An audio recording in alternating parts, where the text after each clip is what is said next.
ایک چھوٹا سا بچہ پہاڑی گاؤں میں رہتا تھا۔ وہ اکثر اپنے والد کے ساتھ لکڑیاں کاٹنے جنگل جایا کرتا۔ ایک دن اس نے اپنے والد سے پوچھا، ابا، کیا میں بھی کبھی اب جیسا مضبوط بن سکوں گا؟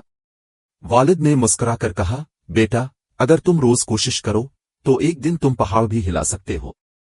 بچہ حیران ہوا، مگر اس نے روز لکڑیاں کاٹنے میں والد کا ساتھ دینا شروع کیا۔ سال گزرے، بچہ جوان ہو گیا۔ ایک دن اس گاؤں میں زبردست طوفان آیا، دریا کا پل ٹوٹ گیا۔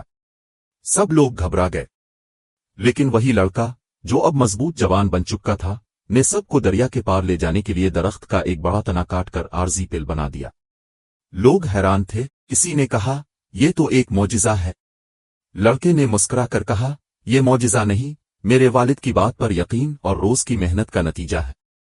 سبق: اگر ہم مسلسل محنت کریں اور یقین رکھیں تو ناممکن کو ممکن بنا سکتے ہیں۔